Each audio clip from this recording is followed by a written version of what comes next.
Então, dizer que essa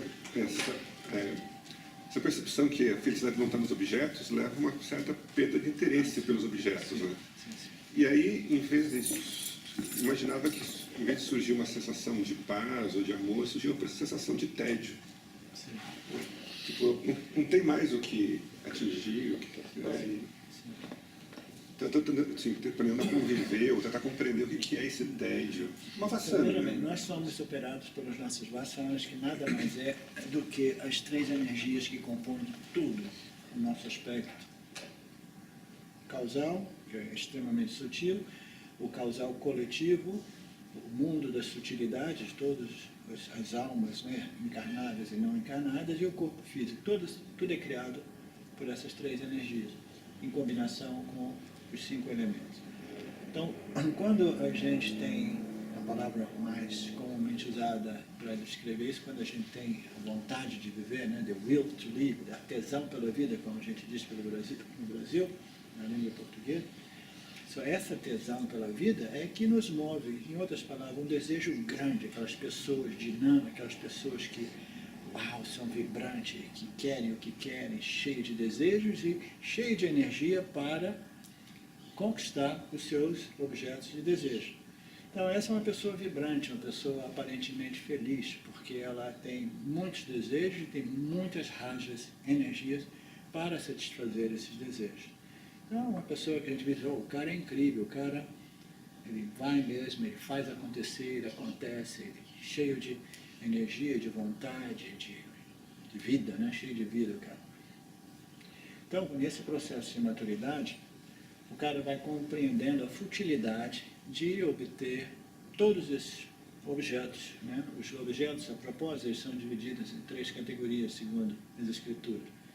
Os objetos de segurança, os objetos de prazeres e os objetos de virtude. Depois a gente vai tocar isso para você compreender um pouco. Então, nesse processo de amadurecimento, ele começa a compreender a futilidade de correr atrás de coisas, pessoas, situações de vidas, experiências, etc. Porque tudo aquilo resolve o problema dele, mas só por um período curto de tempo. Então acontece o que você está dizendo, você vai desenvolvendo menos rajas, porque você vai ver, para que esse corre-corre, para que tanta energia para obter tudo isso, tanta ambição, né?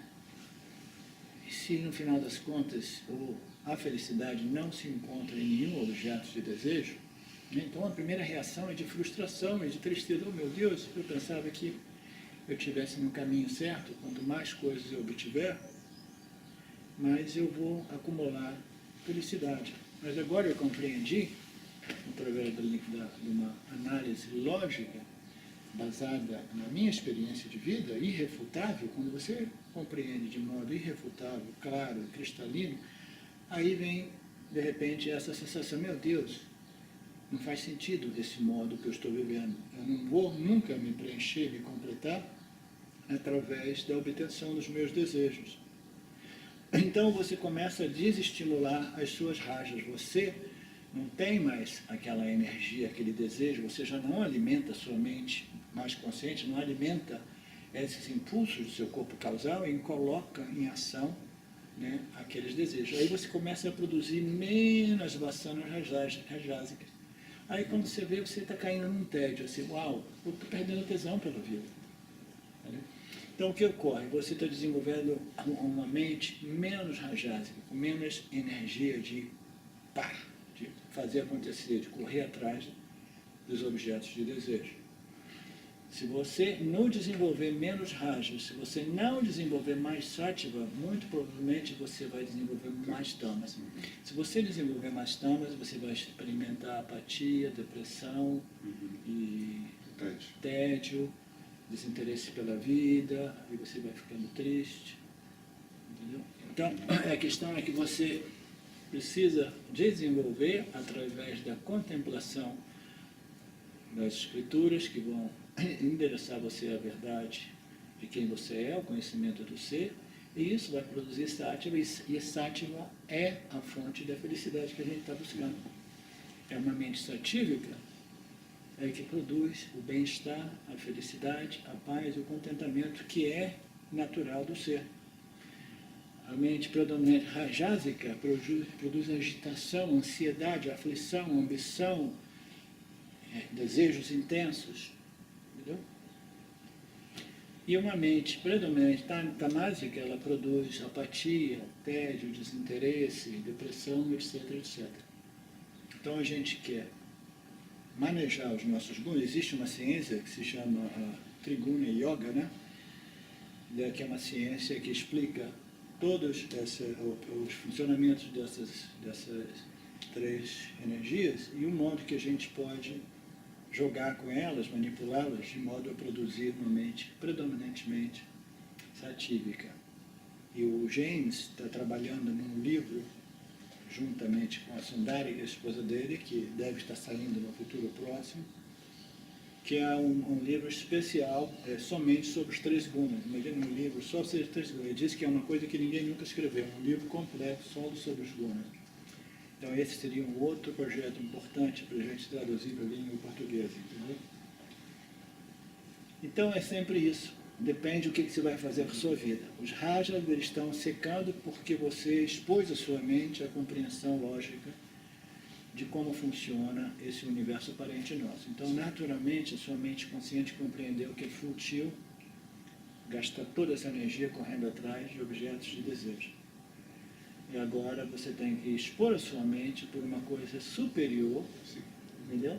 Que depende de rajas, que é a contemplação, a meditação e a contemplação daquilo, dos valores mais profundos. O único valor que vale a pena na vida, que é a descoberta do ser. Então é isso. Você sente o tédio é o resultado daquilo, mas aí você sabe, ok, eu preciso mais sátiva, eu preciso expor a minha mente às escrituras, eu preciso contemplar e meditar aquilo que eu sou, entendeu? Eu digo frequentemente que o Vedanta não é uma prática, como qualquer outra prática, que produz um resultado relativamente imediato. Qualquer prática, basta que você domine a prática, através de um pouco de disciplina e esforço, imediatamente você produz um resultado que é uma mente menos estressada, mais tranquila, mais focalizada, mais serena, Aí você suspende a prática, naturalmente, os três gunas se modificam e você volta no seu estado mais predominante, mais tamásico, mais rajásico. Agora, o Vedanta, ele não é uma prática que você tira um tempinho da parte e que resolve o seu problema imediatamente. Resolve até, como a gente diz, né? Quando nós nos encontramos num grupo de Vedanta, num seminário de Vedanta, e a gente contempla, através do estímulo, o uso apropriado do intelecto, a gente vai contemplando aquilo que nós somos e, naturalmente, a gente começa a sentir a paz, a tranquilidade, a serenidade, que é o resultado dessa contemplação. Então a gente tem um certo resultado imediato, mas o Vedanta, ele é efetivamente, fundamentalmente, para os indivíduos que querem uma solução, uma resolução permanente para esse problema de inadequação e insuficiência. E por isso mesmo, ele é um projeto de vida, é uma coisa que requer uma constante contemplação. Você tem que contemplar sobre isso constantemente. Eu tenho alguns amigos em outros lugares que me dizem, mas eu já li, já vi, já compreendi, mas não. E aí? E aí que a ignorância nossa é profundamente enraizada. Ela requer uma constante contemplação sobre a verdade, aplicação. Como é que é a prática do Vedanta? A prática do Vedanta é a aplicação do conhecimento do Vedanta. Mas como é que eu faço a aplicação do conhecimento do Vedanta? Você tem que pegar a sua mente e expor os conhecimentos. Você expõe ela através de áudios, de vídeos, de livros e de satsangs ao vivo. Você vai expondo ela e o conhecimento da verdade, ele vai corroendo todas as noções errôneas que nós temos de nós mesmos. E aí a gente, às vezes, depois de três dias, uma semana, a gente se sente... Aí, às vezes, passa alguns dias ou um mês depois, de novo você se sente mais para baixo. Por quê? porque aquele vislumbre, aquela experiência, né, de leveza, de clareza, de adequação, não foi suficiente para neutralizar predominantemente as suas vassanas, as nossas ignorâncias. Então, é um processo que requer a application of knowledge, aplicação do conhecimento constante, estudo constante, aplicação constante. Por quê? Porque a ignorância é extremamente esperta, inteligente, entendeu? O James chama de beautiful and ignorant intelligência. A ignorância, ela é muito inteligente, ela é muito esperta, ela é muito complexa, entendeu? E ela é inteligente, não? Porque você vê, ela é até inteligente. Armadilhas. Que é a armadilha do ego, da mente. Então, é beautiful, intelligent e ignorance. Maravilhosamente inteligente. E maravilhosamente inteligente e ignorante. Então, a gente precisa de uma ciência que vá desmontar, venha a desconstruir toda essa inteligência ignorante. É um paradoxo. O antídoto para a ignorância é o conhecimento. Se uma pessoa diz assim, não, para mim a verdade é isso, o fogo para mim é doce e ele é geladinho quando eu boto a mão nele. Aí você vai ter que ter uma discussão filosófica com o cara, provar para o cara, não, o fogo ele não é gelado, ele não é doce. Entendeu? Ele tem outras propriedades. E se você botar a mão, você vai se queimar. Então, a única coisa que vai resolver esse problema de ignorância, que é a não a apreensão daquilo que é como é, uma apreensão errada daquilo que uma coisa é, você vai precisar do conhecimento da verdade em relação àquele objeto. Então, você vai chegar para a criança e dizer, olha, ele não é doce como o sorvete, ele não é geladinho, ele é quente, ele queima. Aí, se a criança, de repente, compreender e aceitar aquele conhecimento indireto, ele vai se poupar de colocar a mão no fogo. Mas quase todos nós, um dia, a gente bota ali para ver se é verdade. Mas é uma mudança cognitiva, né? Naturalmente. A gente simplesmente tem que ver a nossa ignorância cancelada através do único antídoto que existe para a ignorância. Então, assim, imagina se alguém chega para você, Rutinha, você não é Rutinha, seu nome é Maria. Eu já acredito. É? Eu já estou acreditando. Maria, sou Maria. Então você vai ter que colocar esses dois dados e ver exatamente, ir num cartório, ver a sua certidão de nascimento, se você tivesse tido um lapso de memória, ver lá e verificar, não, é registrado, meu nome é Ruth. Né? Então, ok, é Ruth. Agora é conhecimento sólido para você. Antes você estava em dúvida. Quando o conhecimento é sólido, aí você relembrou que você é Ruth, aí você não precisa lembrar todo dia. É um conhecimento sólido e firme. Entendeu? Ninguém pode te chamar de Maria na rua, que você não vira mais para responder. Calice ia dizer o... Quando nesses encontros de Vedanta e você consegue entrar num estado de contemplação bem profundo e a mente fica satífica, ou quando você faz um retiro profundo, de jejum e tudo, então você contempla a sua natureza mais apropriadamente, né? E aí algumas vasanas são dissolvidos. Tá? Aí a gente volta para o mundo e a agitação recomeça. Tá?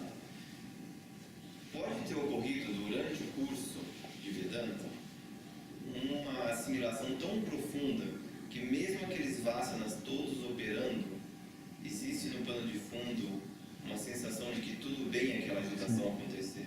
Sim. Naturalmente, então, quando, naquela linguagem de ontem, né,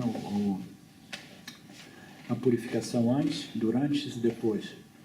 Então, esse processo de purificação antes, a gente pode chamar a liberação. O que é liberação? É ser livre das vasanas compulsivas que nos operam, que nos forçam, são tiranas. Né? Então, nós nos tornamos livres, libertos depois do reconhecimento, quando a gente é livre para dizer sim ou não a uma vasana. A gente não é mais manipulado por todas aquelas vasanas compulsivas. Então, do mesmo modo, do mesmo modo... Oi. Oi, como é que é seu nome? Giovana, Giovana, você é daqui? eu sou de Bragança. De Bragança. Legal, prazer. Obrigada. Então, do mesmo modo, todos nós, no nosso processo de evolução, a nível psicológico, a gente sabe que você tem um problema que é difícil você resolver, ele vem do seu subconsciente, ele força você a agir desse certo modo, você não gostaria de agir ou ser daquele modo, mas você não consegue resolver aquilo. Até que um dia você está fazendo um trabalho a nível psicológico e uma compreensão mais clara, pam, chega em você como se fosse um raio. Aí você tem aquela visão e aquilo produz um insight, ou uma liberação relativa daquela força inconsciente que te operava. Você compreendeu, ou numa linguagem mais popular, a ficha cai e você viu, uau, agora eu compreendi esse aspecto da minha estrutura psicológica. Então, nesses encontros, sejam eles, através do Vedanta, que ele não trabalha o aspecto da construção psicológica, mas ele trabalha o aspecto daquilo que você é através da construção das ideias que compõem, que suporte, né, o seu senso de existência como o corpo-mente, seja num grupo mais de uma espiritualidade menos avançada ou mais avançada, são espaços onde esses insights, essas percepções mais claras podem ocorrer e elas produzem um efeito forte no nosso subconsciente, de tal modo que a gente sente, uau, tem uma coisa que mudou. Entendeu? Eu me sinto mais livre, eu me sinto livre daquela tendência compulsiva. Vasanas são, em outra linguagem, são predisposições à ação. Vasanas são, na mente subconsciente, elas são desejos sutis, aqui, ou tendências, ou predisposições, que se manifestam na mente consciente como desejos e medos, e depois são colocados no campo da alma como ações. Não, mas elas primeiro se manifestam aqui em cima como uma tendência muito sutil, uma propensidade, uma predisposição. São registrações, memórias sutis de ações passadas que ficam depositadas no nosso subconsciente. Então, às vezes, quando a gente tem um insight sobre alguma coisa do nosso aspecto psicológico, que dependia de um insight, de um vislumbre, uma percepção mais clara, aí aquilo produz uma certa liberação de algumas dessas forças que nos operavam de modo mais compulsivo. Isso é tudo parte desse processo de purificação do jiva, porque a mente sutil, se ela está sobre uma carga muito grande de vasanas compulsivas, ela fica sempre agitada. Então a gente tem que ficar limpando, né? Purificando. E muitas vezes a gente não sabe, eu me sinto tão mais tranquilo depois que eu fiz aquele workshop, depois que eu fiz esse retiro, mais tranquilo. Alguma coisa a nível subconsciente foi revelada, foi desmantelada, foi visto, né? De tal modo que agora você se sente mais assim. Então, essas são pequenas liberações relativas ao jiva, a construção pessoal, separada e independente do jiva. Então, o jiva se sente mais claro, mais relaxado, mais sereno, mais tranquilo, mais satívico. Né? Ele sente porque alguma daquelas forças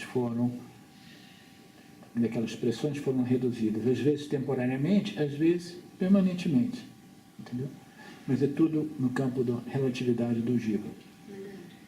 Mas e se você cada vez mais vai ficando mais claro para você, assim, não claro no intelecto, mas um sentimento de realmente pertencer, né, a essa consciência universal, e daí, não que você purifica as suas vasanas, mas elas estão lá, mas daí você aceita mais elas, porque elas não te incomodam tanto, porque você está compreendendo que você é mais que aquilo, assim, então você não precisa sofrer tanto.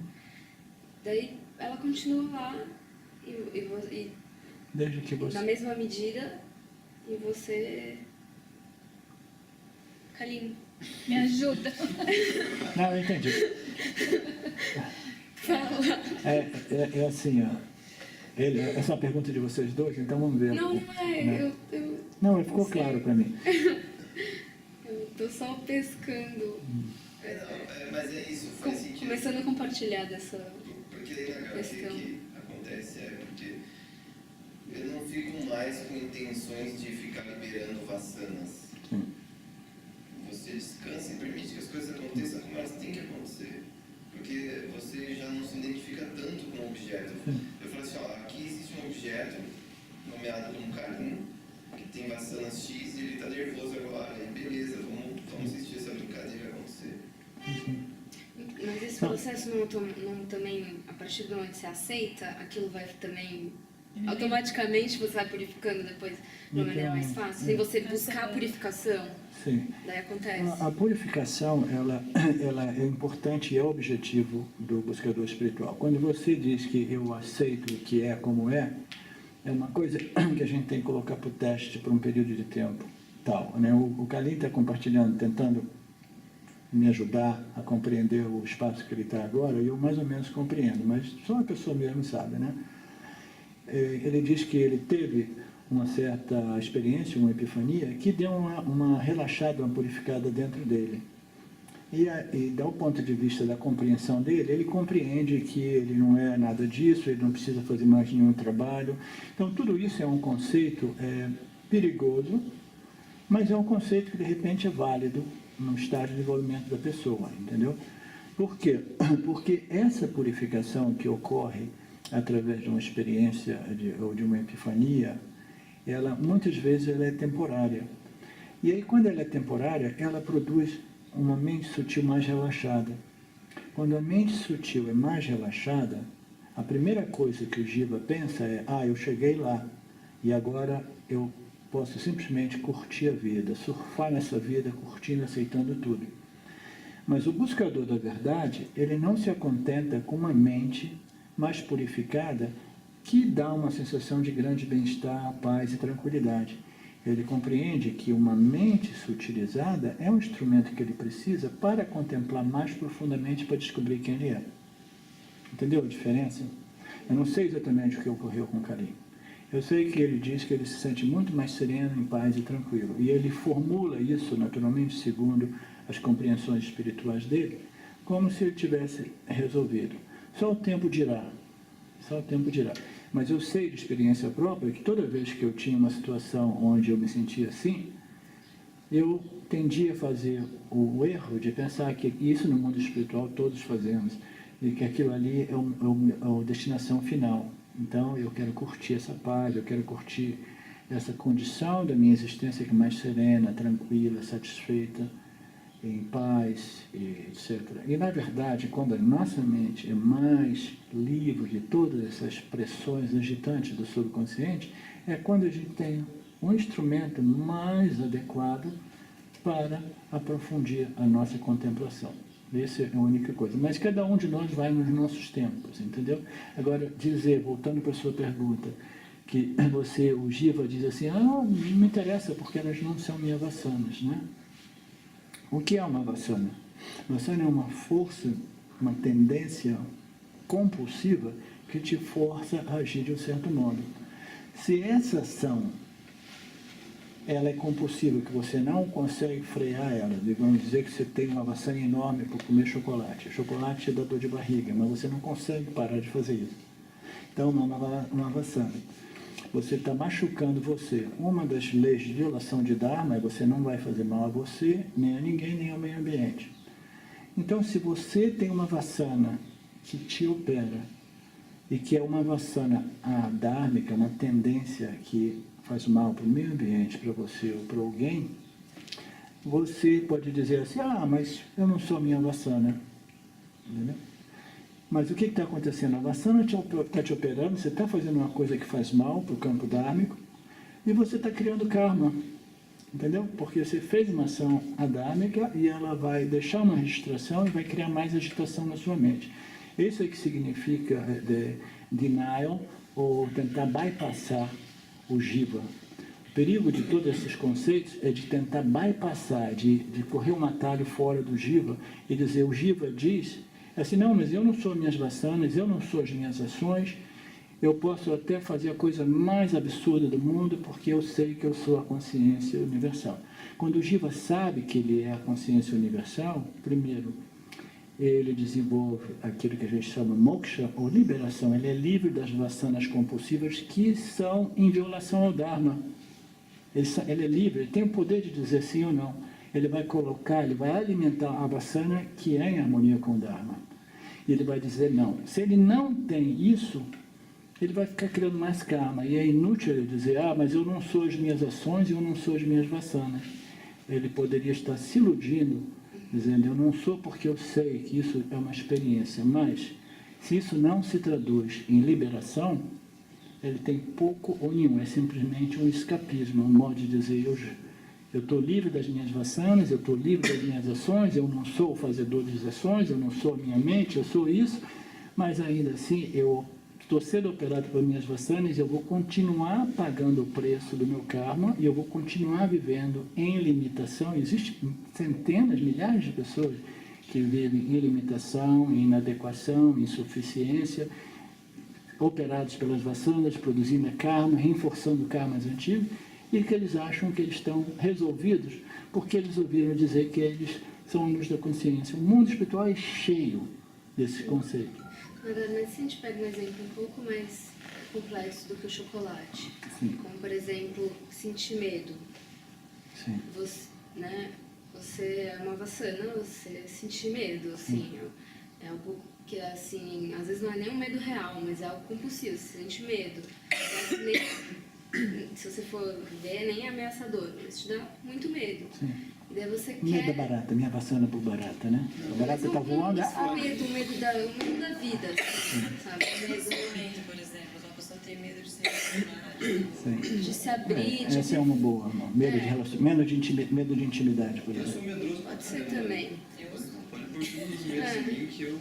Mas um medo que, assim, é um medo que é difícil você Identificar. assumir, assim. Assumir, porque você não quer. Você fala, não Esse quero ter esse medo medo, eu não quero me abrir. Daí você fica, assim, naquele dilema de, ao mesmo tempo que você não quer ter essa vassana, Sim. você sabe que se você ficar lutando contra, Sim. você vai ficar sofrendo ali. Não, Então, mas- daí, ao mesmo tempo, daí é por isso que eu estava falando, daí você, quanto mais você vai criando esse sentimento de se identificar, de se desidentificar e saber que você é parte da consciência universal, positivo. menos aquilo te aflige, Sim. porque você sabe, eu não preciso sofrer tanto com Naturalmente. esse medo. Sim. Sabe, eu posso A aceitar ele com discriminação, tranquilidade. a discriminação entre o que é real e irreal, Satya e Mithya, né? O sujeito absoluto e tudo aquilo que aparece para a gente, o nosso corpo causal, o subconsciente, é um objeto aparecendo para nós. É o instrumento mais importante que existe e ele tem um poder de purificação enorme, entendeu? Agora, o perigo é usar esse instrumento para uma situação de escapismo ou de negação, de denial daquilo que ele é. Mas eu sou de acordo com você. E uma outra coisa importante de compreender é, existem algumas vassanas que a gente pode trabalhar nelas. E essa questão de fazer esse trabalho de purificação não é uma obsessão. Ela acontece naturalmente, não é que você está fazendo. A compreensão é tudo. A compreensão é simplesmente você expor a sua mente à verdade e aqueles cliques, vão acontecendo e você vai ficando mais claro, sem compreender bem, você vai ficando mais livre de todas aquelas forças compulsivas. É uma coisa, entendeu, relativamente espontânea e natural na medida que você vai expondo a sua mente à verdade. Agora, existem vassanas. As vassanas são forças ou relacionadas ao desejo forte, ao medo ou à indiferença. A indiferença não cria muita energia inconsciente. É mais o desejo e medo. Você teve uma experiência, você gostou muito, ela foi registrada com a etiqueta assim, gostei, quero mais, se possível melhor e um pouquinho diferente. Aí você vai ter uma tendência a correr atrás por aquele tipo de objetos de desejo. Você contatou um objeto de experiência aqui e foi registrado como assim, foi sofrimento, foi dor, gostaria de evitar, não mais, não quero nem passar perto. Naquele caso que eu dizia do meu caso, por causa do meu conflito, né, com a minha mãe, então eu tentava evitar o conflito, a aproximação de pessoas do sexo oposto. ou a intimidade mais profunda.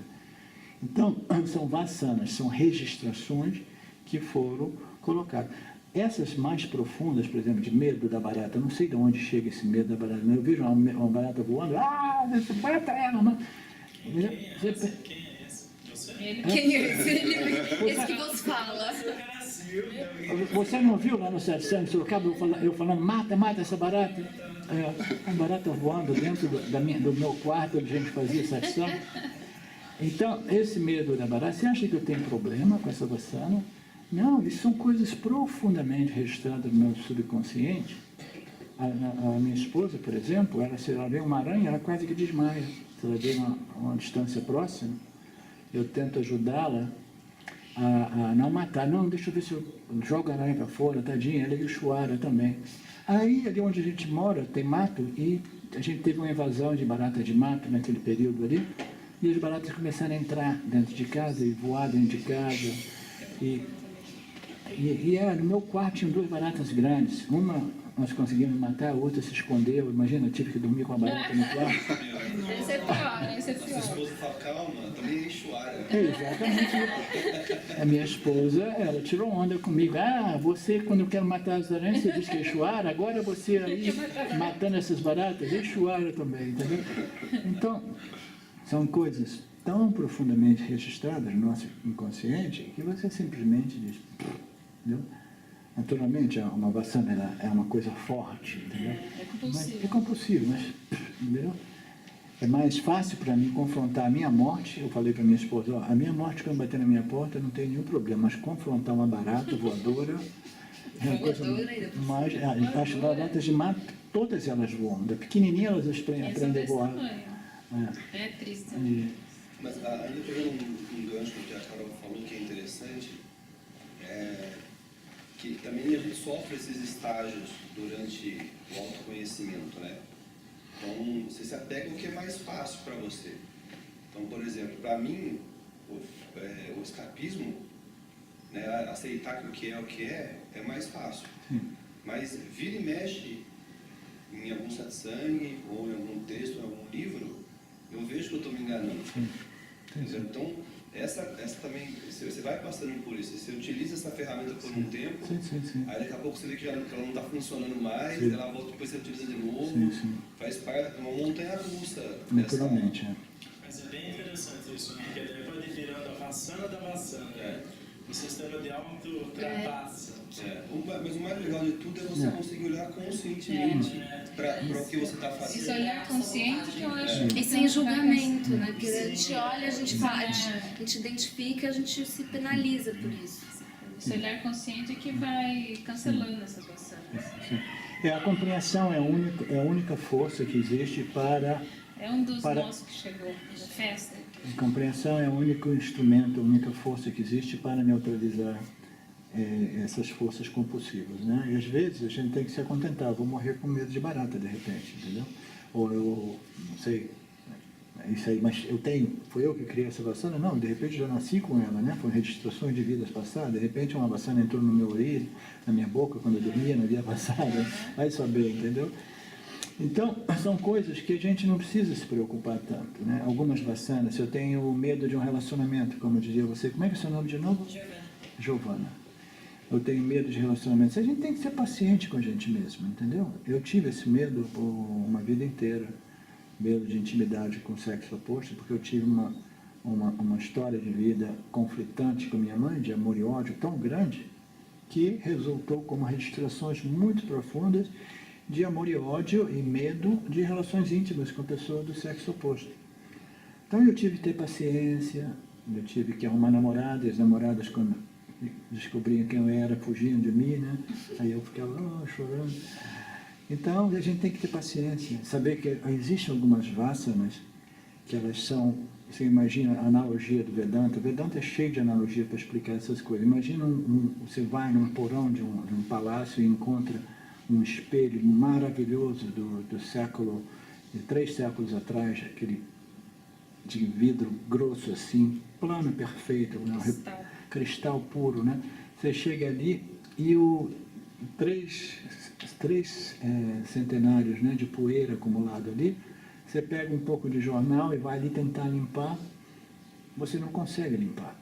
Você simplesmente vê que é duro, você vai ter que trazer produtos de limpeza, uma escova, você vai ter que trabalhar duro para resolver aquela vassana. E, do ponto de vista da analogia que estamos fazendo, trabalhar duro é você analisar, contemplar, observar essa vassana operando você. Você vai simplesmente observando, em vez de dizer assim, não me interessa, porque eu não sou minha vassana. Você simplesmente, estou sendo operado por essa vassana. Então, me causou karma, e agora eu vou ter que lidar com o resultado desses karmas, entendeu? Me causou mais dor, mais agitação, mais ressentimento, mais culpa. Então, eu gostaria de resolver isso. Chora, me dá uma mão aí, entendeu?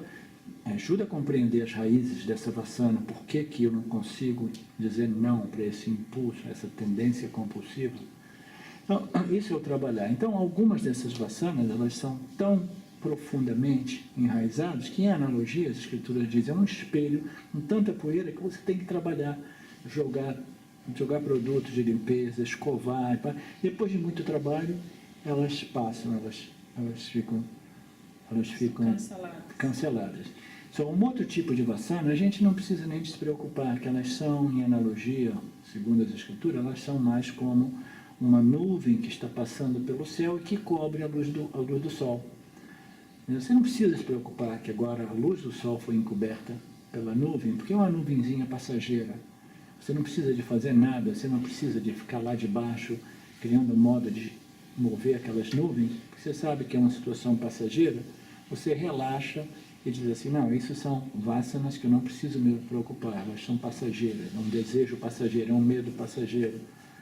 E existem outras vassanas, que no caso do relacionamento, né, o medo de um relacionamento, um outro exemplo que você estava citando, de medo, que eu não entendi bem qual é, uma coisa mais profunda, a gente precisa ter mais paciência com a gente mesmo. Né? E nas escrituras diz aqueles ali, em analogia, é mais ou menos como um feto dentro de um útero materno. Quando o feto se desenvolve dentro do útero materno, não tem modo que ele possa dizer, eu já passei por isso, eu estou cansado, eu quero sair, eu quero ver a luz.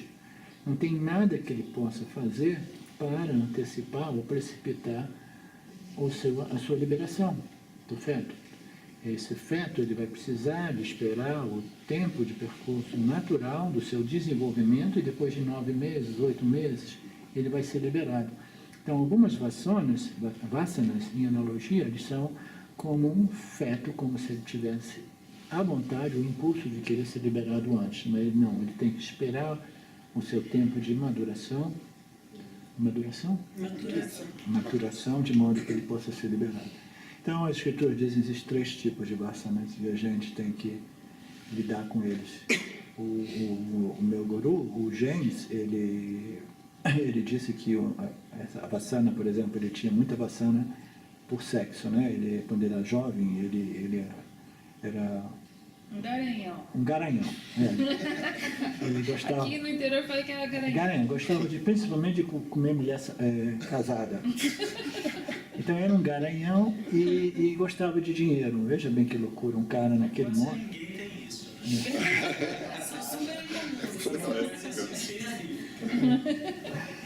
Então ele tinha tudo isso. E ele como uma pessoa muito honesta, ele falando de vassanas, no outro dia estava lendo ele dizendo assim, por exemplo, essa vassana do sexo, para mim, foi uma luta. Ele tinha reconhecido quem ele era na idade de 27, 28 anos, se não me engano, ou 30 anos. Ele falou, ele estava lá na metade dos 40, e essa vassana por sexo ainda atrapalhando, disturbando ele. E ele pregando para Ishwara, por favor, me dá uma mão. Eu estou cansado dessa vassana, me libera dessa tendência, desse desejo enrustido que me agita, entendeu? O cara já reconhecido, sabendo quem ele era, já tinha tido um ashram, não, a atualidade é um outro discurso, já teve tido ashram de estudantes, etc., mas ainda assim sofrendo a pressão de uma vassana que era difícil para ele dizer não.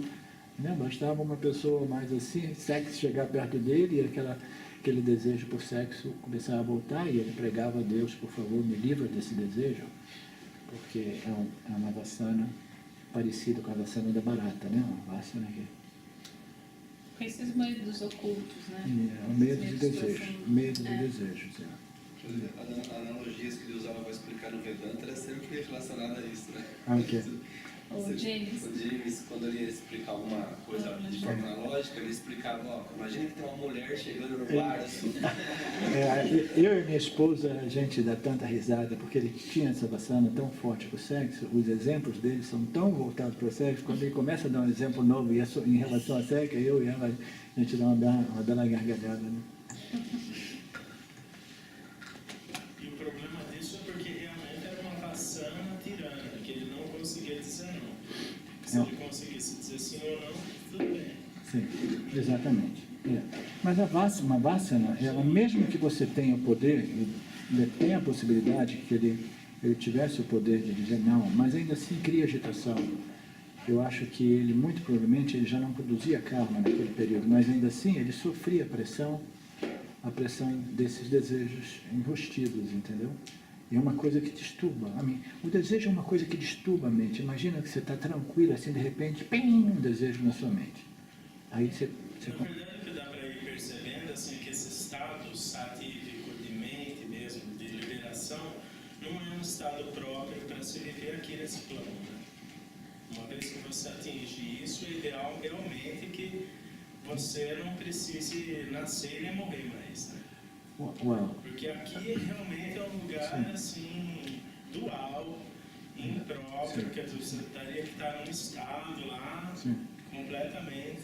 É por isso que se diz que o que nos traz de volta são os nossos desejos e medos não resolvidos, né? Essas coisas não completas, não resolvidas, né? Os nossos desejos. É que a gente, quando está para deixar esse mundo, a gente fica pegado a tudo aquilo e a gente sobrevive, né? Com o nosso corpo sutil e causal e busca um outro, o útero materno, para dar continuidade a esse corre-corre atrás dos nossos objetos de desejo. Então, quando você compreende quem você é, em teoria, as suas vassanas, elas vão secando, e aí existe a possibilidade de que você não precise mais retornar, entendeu?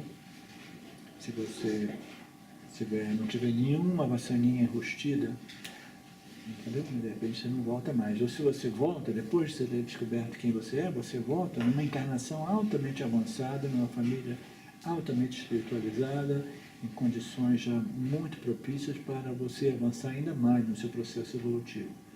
Você nunca, depois de ter descoberto quem você é, se você tivesse ainda algum trabalho de purificação a ser feito, você nunca voltaria para morar em condições absurdamente estressantes, como dentro de uma favela do Rio de Janeiro, entendeu? Mas há uma possibilidade, por exemplo, de não nascer mais, por exemplo?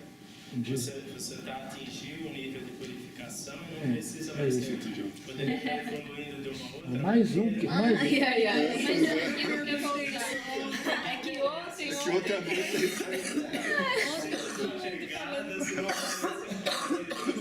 Olha, Olha, ontem a gente teve um satsang, ninguém quer mais voltar aqui. Você conhece? similares se atraem. A Índia é um lugar louco, né?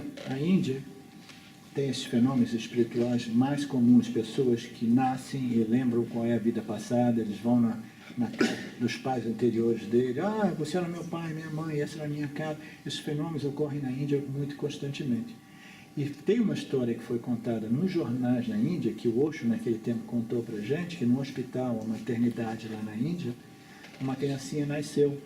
E quando ela nasceu, no momento que ela saiu e colocaram ela perto da mãe, imediatamente ela olhou para a mãe e falou assim, oh, no, not again! de novo. De novo, não! Essas coisas acontecem na Índia. Então ontem estava todo mundo aqui, eu não quero mais voltar. Mas por quê? Essa vida é cheia de prazeres e dores. Lembrar da outra. Hã? A criança lembrou. Uma pergunta, é sempre nesse planeta? Isso ninguém sabe, né? Mas é difícil imaginar que a vida exista só aqui, né? No universo que não é infinito, porque hoje em dia a gente sabe que ele não é infinito, e que ele está morrendo, né? Ele é criado e ele se recolhe. Mas é difícil imaginar que a vida existe só aqui, somente aqui. Né? A vida, do ponto de vista de organismos complexos como o intelecto humano.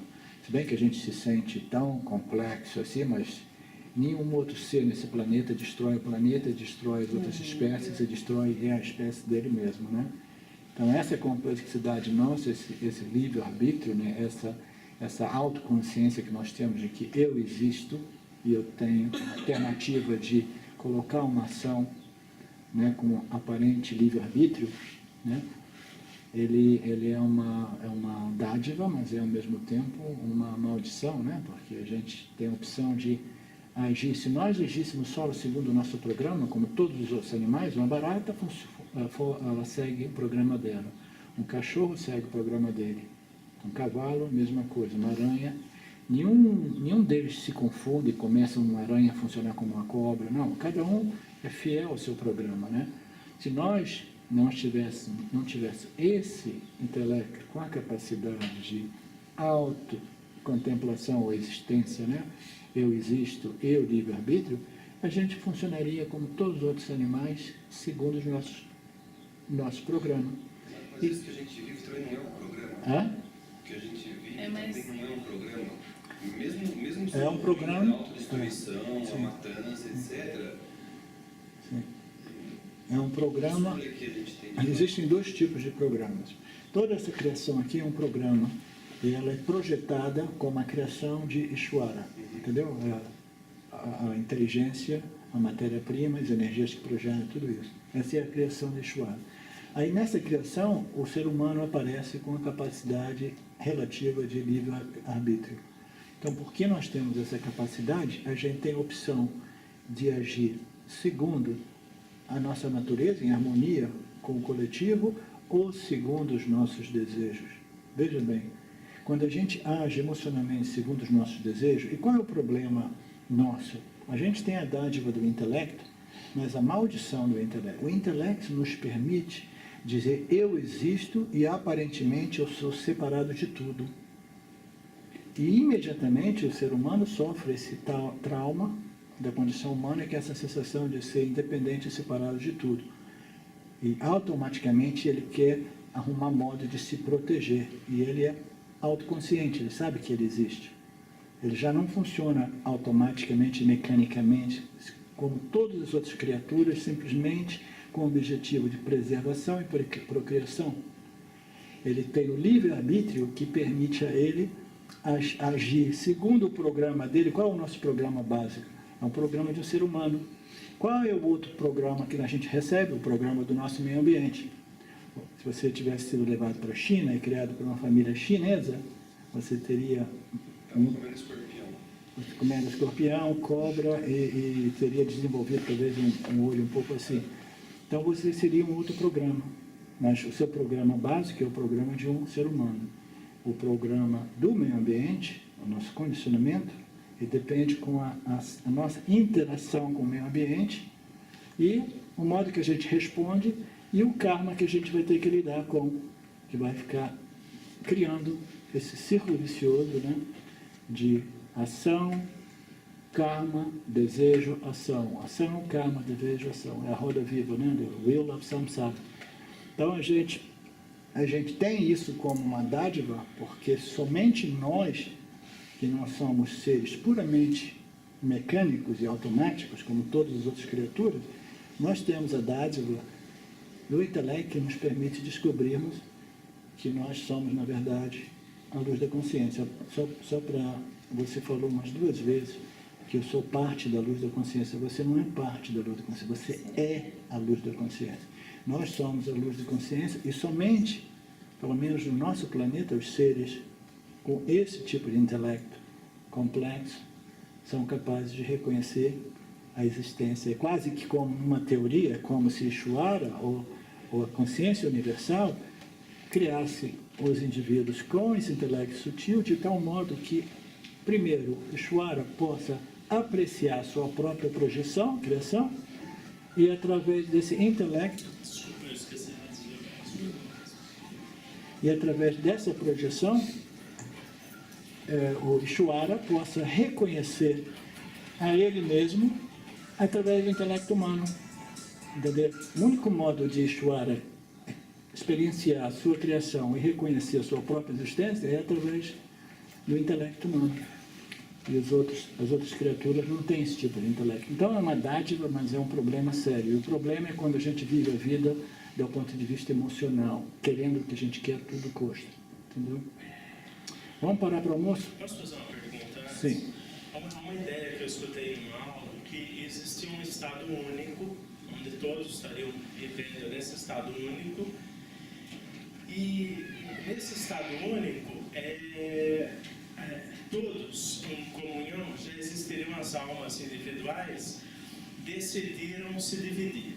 Uma metade ficou servindo como um norte a ser alcançado de volta, e a outra metade foi fazer experiências individuais, né? Como se a realização, a iluminação fosse uma expansão do próprio reino de luz, quer dizer, ele só se expande através de você. Parece assim uma ideia um pouquinho arrogante, um pouquinho estranha, mas para mim fez Esse é um assunto um pouco longo. Existe muitas dessas estruturas de pensamento, de construções. Nada disso é relevante para a liberação, o conhecimento do ser. Mas a gente pode falar um pouco disso, mas eu preferiria que você me lembrasse, quando a gente voltar de almoço, quiser só meio-dia e meia, tá?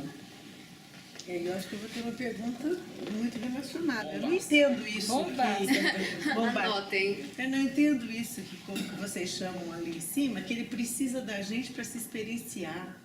Isso para mim não Não me entra precisa da muito. gente para se experienciar, mas ele, bom, Usa. o Isso daí também H não vai- entendo muito bem, mas Vou vamos explicar lá. depois, tá? Falaremos disso. Será que vai falar para mais? Agora a gente almoça e volta. A gente tenta chegar aqui às 2, tá? Rutinha, a gente sai para almoçar ou você vai ficar aqui? Então, não sei, eu posso indicar para eles onde é o restaurante, né? Daí... Você está de carro fora? Estou de carro. Então você vai com eles? Claro, lógico. Mas não é pertinho? É pertinho, mas Que beleza andar. são 10 minutos a pé.